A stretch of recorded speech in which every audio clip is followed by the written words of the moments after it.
Hi y'all, welcome to my channel where we'll discuss current events, news, gaming, and various random topics. If you enjoyed this video, please consider subscribing, liking, or leaving a comment. Additionally, I'm actively seeking feedback, so whether you enjoy or dislike my content, I'd love to hear from you. Recently, Justin Trudeau went on his CBC radio show, The Current. This was actually a hard interview for Justin, which I was quite surprised by. The reason for my surprise is, what was that reason again? You sometimes hear about liberal bias in the media these days, how they're constantly letting our government off the hook for no good reason. Frankly, I think that's insulting. It's clear that they let us off the hook for a very good reason, because we paid them $600 million. All right, that's why. Given this, the CBC should be friendly territory for Justin, and this difficult interview shows that he's getting pushback from every direction nowadays. Bill covered his recent interview and another difficult interview Justin had with CBC from 6 months ago. Don't worry, I've went through the videos and trimmed the amount of responses from Justin so you get just the good parts. Now let's get started. Prime Minister, welcome back to The Current. Good to be back, Matt. Glad to have you here. It feels a bit like an election campaign. You're zipping across the country here and there, announcing things with big dollar signs attached to them. Well, we got a big budget coming out, and it's one that's focused on the fact that far too many young people, particularly millennials and Gen Z, don't feel like the system works for them anymore. Okay, so far so good. Good opening, normal interview. But let's go ahead and listen to where this takes a twist. So just to be clear, you don't think you've lost the narrative on this? We had a conversation this week with somebody who's a defender of the carbon tax. He talked about it as a dumpster fire in terms of how it's rolled out. You don't think you've lost the narrative on this? I think what we've actually done in the policy, it is helping Canadians. Now, the fact that conservative premiers or the conservative leader of the opposition wants to take away those supports for Canadians, that's something that people need to hear, and that's not something that they're talking about. So we're continuing to talk about the fact that they have no plan to fight climate change and no plan to keep supporting people with affordability. Of course, it's not just conservative premiers, though. It's Wab Kinew in Manitoba. It's a fellow Liberal in Andrew Furey in Newfoundland and Labrador. What would it take for them to convince you that this is not the right policy? Wow, dumpster fire. Those are some harsh words coming from the CBC towards Justin. Can't say that I argue or can't say that I disagree with those words. It's been a real dumpster fire, not only with the carbon tax, with a lot of other policies, inflation, housing, etc. So we're going to go ahead and listen to some more clips from his interview, including some pushback from our host, as well as hearing Justin get a bit flustered from the pushback and the questions. So let's go ahead and listen to some more of these clips.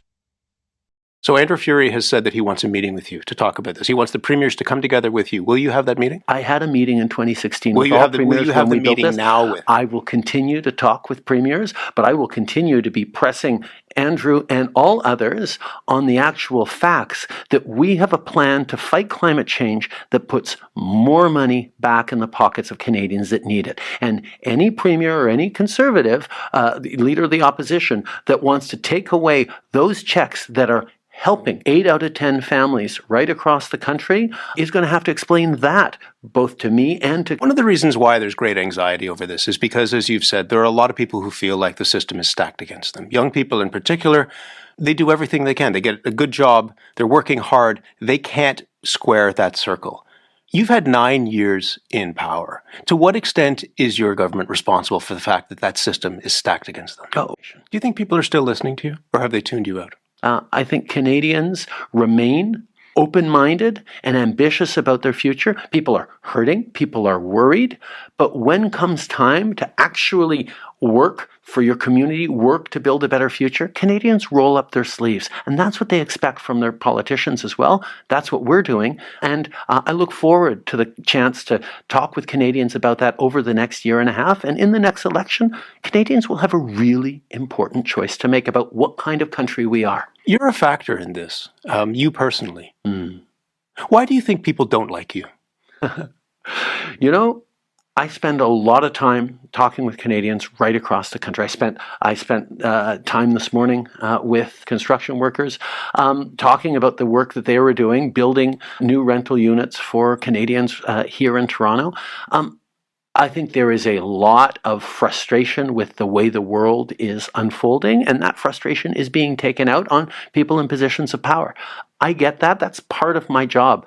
But my job is to stay focused on the solutions that people are going to need, and that's what we're doing. But what about you? I mean, we're both old enough to have seen a number of prime ministers, and I have never seen, the sticker that I saw yesterday in downtown Toronto running through the city with F. Trudeau on the back of a pickup truck, flags with your name and the middle finger raised. Yeah. Why don't people like you? There is a level of polarization and toxicity that we see in a very visible way on social media and also in real life, as you point out. But most Canadians remain thoughtful and open and decent, and yes, frustrated and worried about their future. But I also know Canadians are good people who are willing to work together to build that future, and I'm part of that. In the 2021 campaign, you used words talking about people, framing them as anti-vaxxer mobs. You talked about their racist and misogynist agenda. Do you regret using language like that, though? And do you think that that has added to how people think about you? I regret that when I was talking about specific groups of racist, intolerant protesters, not everyone in the protest, but the ones who were shouting racial epithets and misogynistic slurs at my security detail and others. Rough day for Justin. So that concludes the interview or highlights of the interview Justin completed recently with The Current. I do have some more highlights of another interview from 6 months ago, also with the CBC.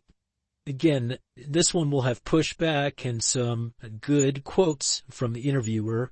Not as harsh as this most recent interview, but please do put in mind this is from 6 months ago, so people weren't quite as upset with Justin as they are nowadays. So even at the time, it was quite shocking how much pushback Justin was receiving from the CBC.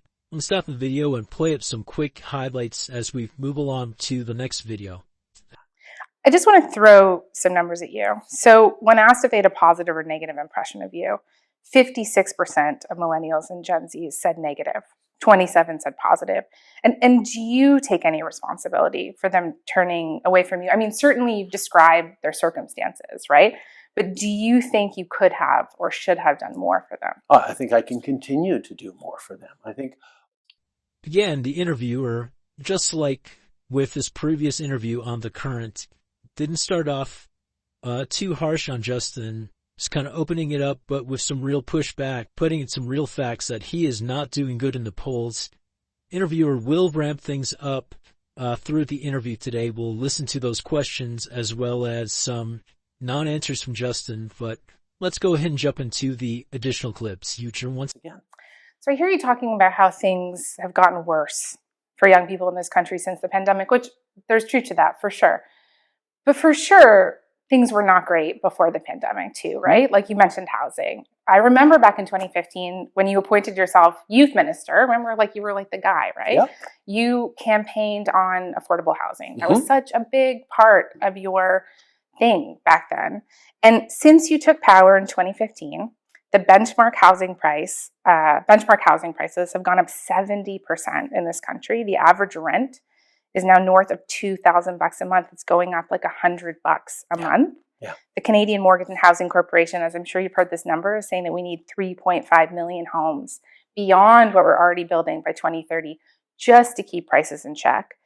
And how would you respond to the criticism that your government in the 8 years that it's been in power has done very little to bring more homes to market in this country?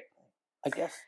What would you say to someone listening to you talk right now about housing in this country and who might be thinking to themselves, this is too little too late? And just the sigh and a look of exasperation on the interviewer's face, you can see that she's not behind everything that he's saying, as well that she's not really getting the answers she's looking for with Justin today. We're going to go ahead and just start it from the top, but just want to pause here and again, just look at the interviewer's face, listen for that sigh as we jump back into the clip. What would you say to someone listening to you talk right now about housing in this country and who might be thinking to themselves, this is too little too late, and what you've announced right now and maybe what you might announce next week is just kind of messing around the margins here, because the CMHC is saying that we need to build 3.5 million more homes than we're building by 2030.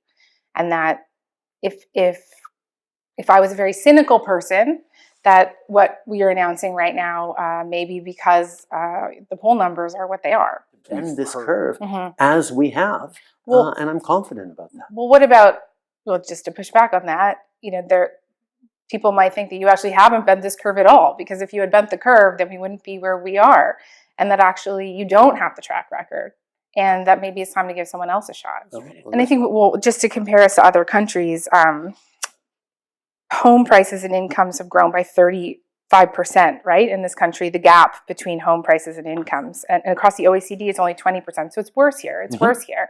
And you mentioned, I don't want to take away some of the policies that you've done that have helped people. $10 daycare you mentioned. I am a recipient of that. But talking to people on the show for the last 5 years, a lot of young Canadians, there is this overwhelming sense that they take one step forward. So maybe they're saving $1,000 a month on daycare, and then they take 3 steps back. They have to spend 40% of their salary on rent. And then how could they ever save for a home? It's going to take them 25 years to do that. And then now they're going to the grocery store, and a pack of chicken costs $25, $30. And so do you feel like you really have your finger on the pulse of how they're feeling? You mentioned the grocers. Let's do the grocers. So groceries have gone up 20% since 2020. That's a huge amount, 20% in 3 years.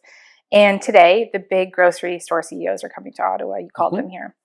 They got hauled here before, though. I watched those committees, the committee hearings, and they are pretty clear that they didn't do anything wrong here, that they're not price gouging, and that the price of food is a lot more complicated and nuanced, the war in Ukraine, climate change. And so what's the point of calling them here? Like, what do you think is going to happen? Well, Paul the Mayor, last time there was no change to the pricing. It continued to rise. And guess what? This meeting that now happened 6 months ago, no changes yet again. The meeting truly was just for a show. Nothing resulted, and grocery prices, as mentioned, continue to rise. Inflation continues. Love to see that the CBC called them out on this. In the next clip, we're going to see the interviewer colleague Justin when dealing with the tech companies. So let's go ahead and check out the next clip.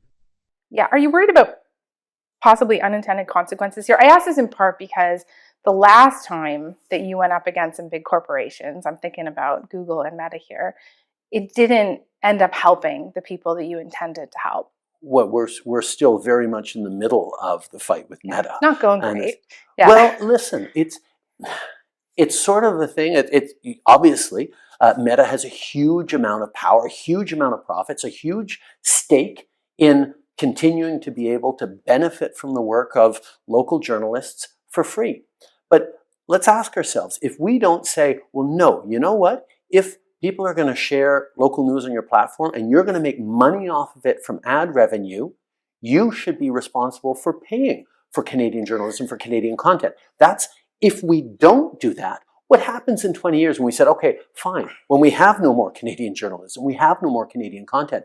This is not an easy fight, but it's the right fight to be in, because if you don't have quality, independent journalism, then your democracy erodes even faster than it is now. And we're simply asking that Meta be consequential and responsible. And what they've chosen to do is block people from sharing articles about wildfires because they don't want to pay for local journalism. Yeah, I think a lot of people might actually agree with what you're saying, but outcomes matter too, right? If you're going to play chicken, you want to be the guy that wins. Yes, absolutely. Yeah. I just want to come. But if we don't win, then everybody loses, and that's where countries around the world are actually. And I heard this again when I was overseas. People saying, "Stand strong," because this really matters. Because we are going to lose local journalism. People won't have access to local news if the internet giants continue to make ad profits off of things that they don't have to pay for. Yeah, although, all these other countries, they don't seem to be like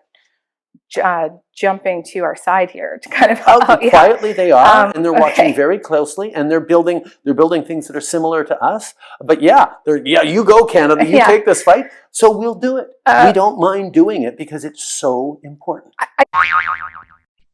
This is the face of somebody who just called you out and does not believe what you're saying. Love this look by our interviewer today. Let's go ahead and jump into the rest. I just want to loop back to groceries.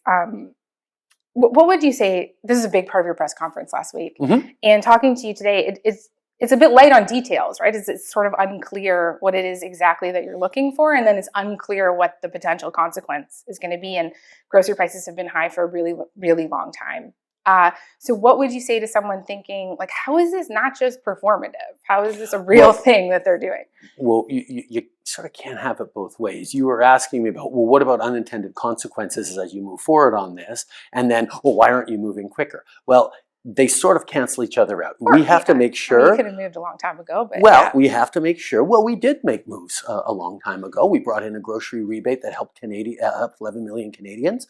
We accelerated some things around supply chains. We supported some of the farmers. We stood up for, there's lots of things we did do that meant it would have been worse had we not acted to have Canadians' backs as we went through the pandemic and came out of it.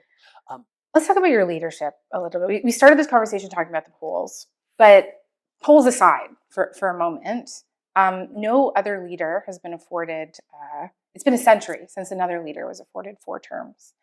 And so what might you say to Canadians wondering, like, why not step down and give somebody else another shot at leading the Liberal Party? We're about 2 years out from an election, let them lay some groundwork. I think we're all asking that question, but it's just really good to see the media asking Justin that question. Again, I know he went on his media tour recently mentioning, should I resign from this crazy job? Very doubtful of that, but please more people ask him. Maybe he'll take somebody up on that offer. Let's go ahead and check out the last clip to wrap up the video. We've been talking today a lot about younger people, and I want to talk to you before we go today a little bit about your main challenger, Pierre Poilievre, because they are now in majority win territory. But the young people, they're actually going to the Conservatives, right? Like right now, you're the 3rd place party, but the Conservatives are the 1st place party in the House. In the polls. Sorry. Well, so first of all, how many of our young people are actually answering polls? Well, I don't think David Coletto at Abacustada is talking to landlines. I think he's talking to them. There's all sorts of questions, but the reality is polls. We were lower in the polls than we are now. 2 months before the 2015 election that we won in a majority, we were lower in the polls now in 2019 before we won that election as well. Polls are going to go up and down. In 2 years away from an election, if people are going to give more scrutiny to Pierre Poilievre right now and to the so-called solutions he's putting forward, I think that's good for democracy. And I think that is just fine. We have work to do, and we're focused on delivering for Canadians, and we're going to continue to over the next 2 years until the election. Look, thanks for watching until the end, everyone. That wraps up today's video. Please don't forget to subscribe, like, or leave a comment. Your feedback plays a crucial role in shaping the topics and subjects I'll cover in the future. Take care, and we'll see you next time.